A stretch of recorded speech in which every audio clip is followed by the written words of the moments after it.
रवि चलीगला।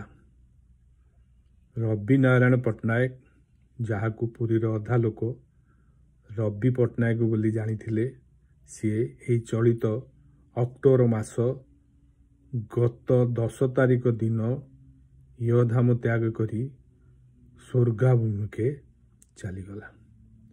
तार शरीर स्वर्गद्वार लीन हो गला। तार शव संस्कार पूरी स्वर्गद्वार है। रवि पट्टनायक 1954 मसीह पूरी मार्कन सोरसाई रे जन्म होता। तांकर पिता श्रीजुक्त काशीनाथ पट्टनायक एवं माता श्रीमती विष्णुप्रिया पट्टनायक उभय जगन्नाथंकर निकटरे समर्पित होई जगन्नाथ धर्म अनुसार निर्जर कार्य परिचालना करुले। अति सादा सीधा लोक थिले, निरीह लेख थिले, किंतु जगन्नाथ प्रति पूरा समर्पित होइथिले। काशीनाथ पट्टनायक निज घर होची खोर्धार गोड़बाई। सी साहित्यिक पठाणी पट्टनायक दादा एवं जो एडवोकेट जनरल थिले से जगन्नाथ पट्टनायक तांकर मध्य दादा। से काशीनाथ पट्टनायक 5टी पिला थिले, 3टी झील 2टी पुओ। प्रथम झील जे कि बुढ़ीअपा मिश्र साई रे आनंद पट्टनायक को विवाह होते।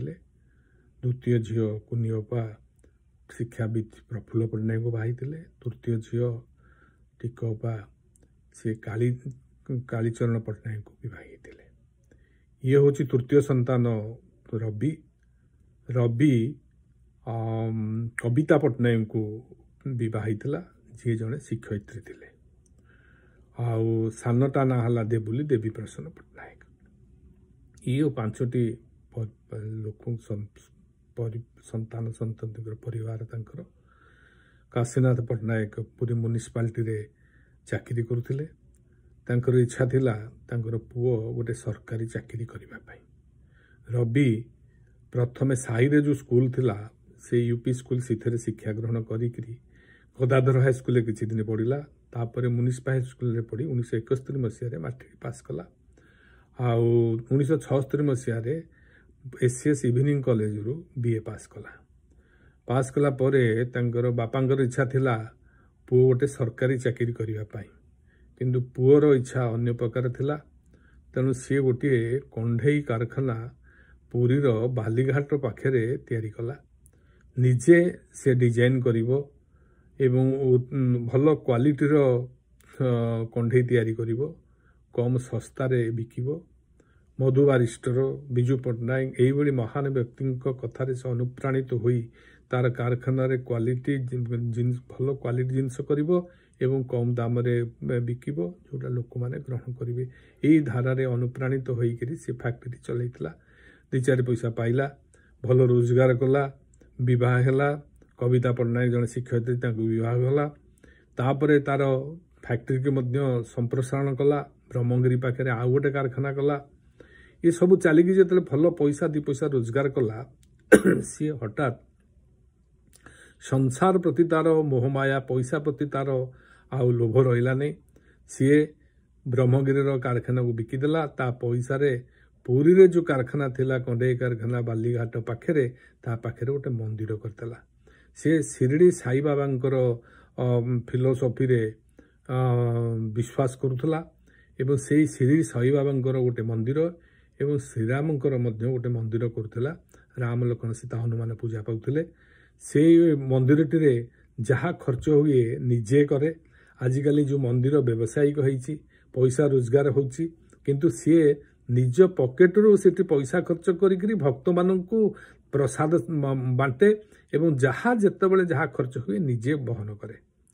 सी मंदिर पाई कहाठार गोटे 5 पैसा ग्रहण करे नहीं। ता छड़ा सी गोटे जगन्नाथ प्रति तार गोटे अनुगत्यता प्रकाश करी प्रतिदिन सकाळे मंगल आरती जीव दर्शन करिवो, संध्या बेले जीव दर्शन करिवो। जेतेबेले पुरी थिवो दिन 2 बेला जाइकरी से मंदिर दर्शन करे एवं जगन्नाथ प्रति से पूरा कंप्लीटली ता जीवन को समर्पित कर देइथला। ता छड़ा से भारतर समस्त तीर्थ अंचल को जाइकिरी बुलिकिरी आसिला केवल सेतिक नुह नेपाल जाइकिरी बुलिकिरी आसिला समस्त जेते सबू कष्ट जगार सब अच्छा महादेव अच्छा अमरनाथ अच्छा केदारनाथ अच्छा चारिधाम बद्रीनाथ अच्छा सब चारिधाम बद्रीनाथ रामेश्वर द्वारका जगन्नाथ पुरी तो घर चारिआडे से जाइकिरी बुलिला दर्शन कला दर्शन कर साल तीर्थस्थल भ्रमण कर साल आसला से कौन करे ना जो माने तीर्थ भ्रमण समय जो मान सहित चिन्हा परिचय होता है से आनिकी पुरी डाकिकी आने तांकु दर्शन कराए तांकर रहिबा पीवा खाइबा पीवा समस्त बहन निजे करे सी केवल माता वैष्णो देवी पाखक 12 थर जाइथिबो ता छड़ा सी एते गुड़े बासी सारा पुरी रे जो माने तार बंधु बांधव सांग सुख किए जदि अन्य कौन तीर्थ स्थान बुलवाई चाहूला एकुटिया साहस कर जापे से ये साहाय्य करूला से सांगे नहीं जाऊला दरकार पड़े खर्च करूला से दर्शन जो मैंने असहाय थे जापार नी स्त्री लोक है बुढ़ा लोक है जो मैंने धर्म करने को चाहूँगी जापार से से दर्शन करेला पैसा खर्च कला तांकर समस्त व्यवस्था कला माने ये हाथरू समस्त खर्च करी जेते प्रकार धर्म कार्य हो पारे जेतिक लोक साहाय्य करि पारे से सबू ता भितर निवृत्त रहा आउ धर्म छड़ा से अन्य कौन कार्य कला ना एपरी महान आत्मा एमितिका आत्मा गोटे मिलवा बड़ कष्ट से तो चलीगला किंतु बड़ कथा तार जोड़ी तार स्त्री कविता जी भी आंठू ऑपरेशन होती सी चलवा बड़ कष्ट तापाई गोटे बड़ दुख घटना घटला सी चलीगला ताकू गोटे निराश्रय करी चली जाइए बड़ दुखर कथा सेमती तार साना भाई देबुली सी तो गोटे अति दुखी पिला तार जोड़ी कन्या चली जाइए से बड़ दुखी अच्छी ता भाई तापाई बड़ साहस थिला भाई चलीगला सी गोटे हतोत्साह हो जाइए केवल भगवान को निवेदन करी प्रभु ये अमर आत्मा रविर जो सद्गति हो से कार्तिक मास वैकुंठ मसरे जाइए वैकुंठ रे बास दियो सी अमर सी